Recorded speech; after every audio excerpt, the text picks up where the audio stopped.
So Alan Partridge returns as the co-host of a one-show type scenario with this time. He's paired up with Susanna Fielding as his co-host Jenny. She's been on the show a long time, but Alan steps in when the original host falls ill.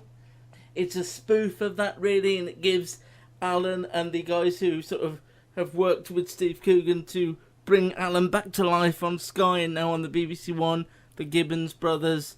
Just gives them another avenue of where to take the Alan Partridge character, and it's a nice amalgamation, really, of Knowing Me, Knowing You, the Mid-Morning Matters on Sky, and also, in a way, I'm Alan Partridge on the BBC, because we see Lynn pop up in between the little segments. I really enjoyed this first episode, and I saw 2 at the screening.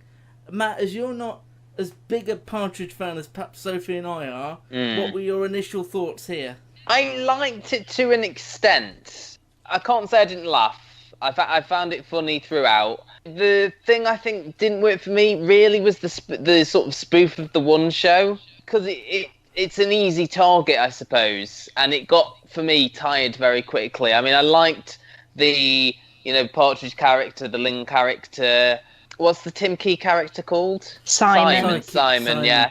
I thought the performances were good, but I don't know how 6 episodes of this same structure, if that's what they're doing throughout, is going to work. Is it going to be him hosting this show every week? Is that how it's going? Well, I've seen 2, yeah, and that's what the second episode carries that on. Yeah, because I mean, my favourites were the I'm Alan Partridge, because it was sort of the one that fit most the sort of sitcom structure, really.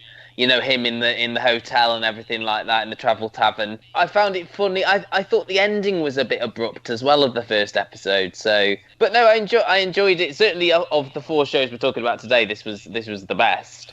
Yeah, but that's not high praise by any means. I know. I don't think I would go out of my way to watch the second episode, but if I've got some spare time, then I will.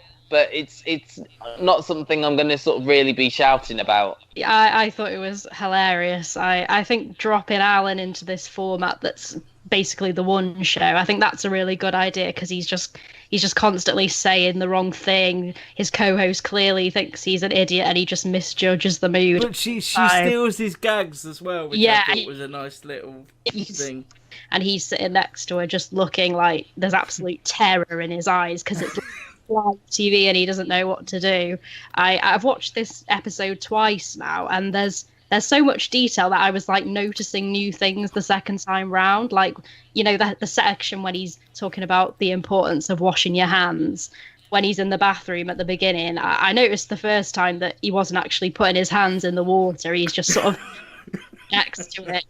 But then when I watched it for a second time, I noticed a little extra thing, which is that he can't decide whether to look at the camera in the mirror or to look at it over his shoulder, and he's just like darting his eyes back and forth between the camera in the 2 different places. It's that sort of show where the more times you watch it, the more little things you'll notice. I thought it was really funny, just laughing throughout, really. Like the guest, who is called Alice Fluck, and he keeps Alice Clunt by mistake. Yeah, and just, again, little sort of physical things, like he does a few things where he's walking and talking, but he finishes what he's saying a bit too early, so there's an awkward few seconds where he's just walking in silence.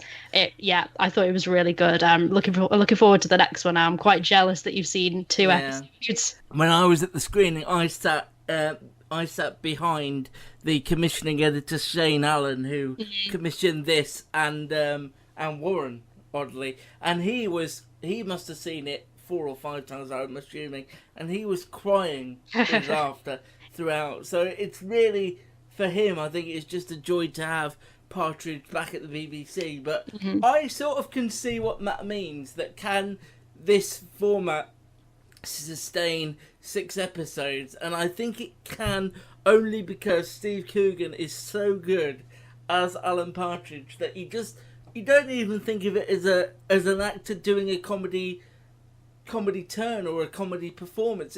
He inhabits that role so much that you completely believe that you're watching this sort of inexperienced person doing this show week on week, and it just becomes more excruciating as it goes on. Slowly, the pair of them fall out, and then there's awkwardness there. It's just very cleverly done, and it's an amalgamation of several shows. There's a bit of W1A in there with the BBC lampooning themselves to a degree.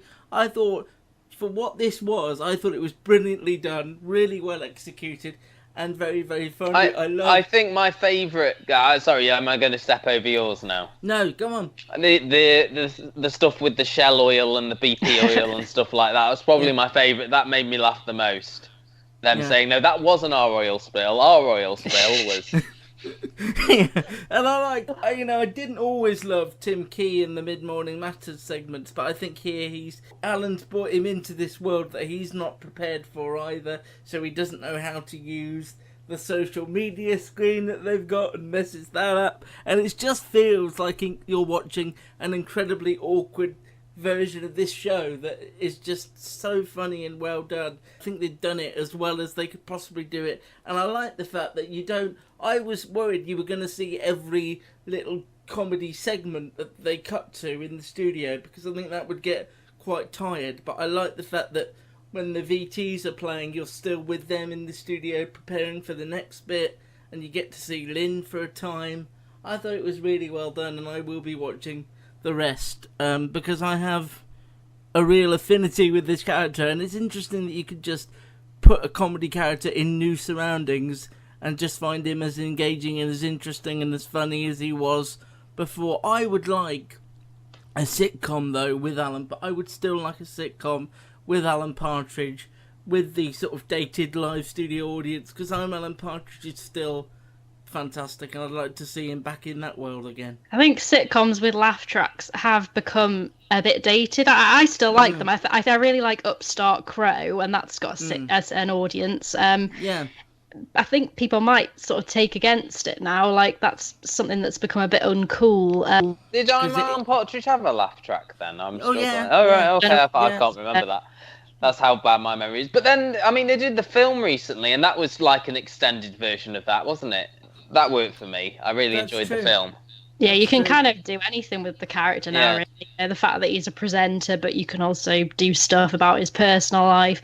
Yeah, they could sort of do whatever they want, really, and I hope it carries on after this series too. There's a great interaction in the second episode where they have a studio audience, for reasons I won't spoil, in the second episode, and he has a great interaction going into the studio audience with the mic and chatting to them, and it's just as awful as you could possibly imagine. So this time with Alan Partridge, the only thing worth watching this week is on BBC One on Monday nights, 9:30. So once you've watched Warren, you've got something to look forward to on BBC One this time with Alan Partridge. It's a shame, Matt, that you didn't connect with it, but... No, I think talking to you two now, I think I maybe enjoyed it more than I thought, when I came into this conversation. So, I mean, Susanna Fielding I thought was very good, as well as this sort, because we see these sort of slick female presenters all the time, don't we, on shows like this? And I thought she did a very sort of good, as sort of almost like the new girl in this ensemble. I think she fit in very well, very quickly. Well, also, she's got a hard job because she's sort of got to play it straight, hasn't she, to Steve Coogan, but actually you really warm to her as it goes on as well, and she's a really interesting character and more layered than you perhaps perceive at the start. So this is going to be on for the next 5 weeks on the BBC, and I'm sure it's going to go down a storm because the screening room was just in floods of tears watching this. I'd love to have gone to Warren in the morning and then this in the afternoon. But you say that about Shane Allen. I've been in a screening when we watched that remake of Are You Being Served, and he was laughing at that as well. So.